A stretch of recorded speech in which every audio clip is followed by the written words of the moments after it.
Update po tayo sa assessment ng Office of Civil Defense sa magnitude 7.4 quake sa Surigao del Sur.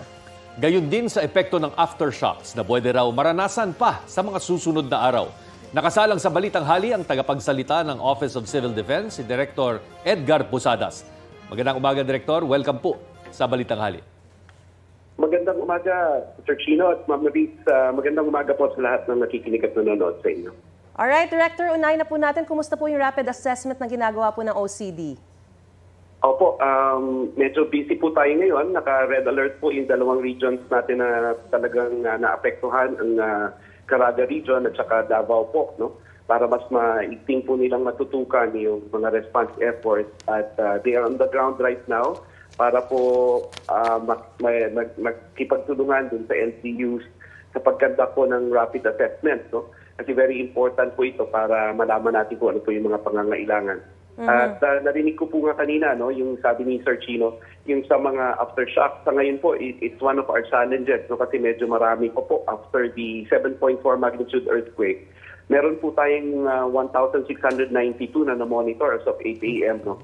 At 18 po dito ang ramdam. From 1.4 po ang lakas to 6.6.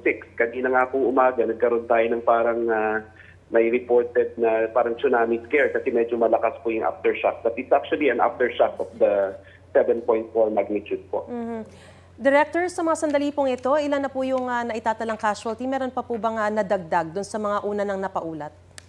Opo, sa ngayon po, yung ino-confirm natin, pero ito po ay isang babae, sa Davao del Norte. Ito po yung napaulat na buntis siya na nabagsakan po ng pader. At meron pa po, posible pa po, Ma'am Maris, no, itong araw na ito, baka po dun sa resulta ng mga assessment ng ating mga regional offices, baka po meron pang dumagdag dito. Pero sana po, manatili na lang siya sa isa.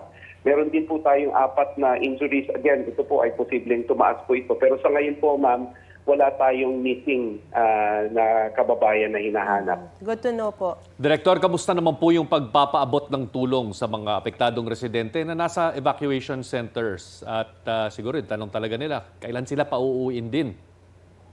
Sa ngayon, Sir Chino, kahapon po, nagkaroon tayo ng emergency NRMC response cluster meeting, and sinundan po ito ng isang press conference.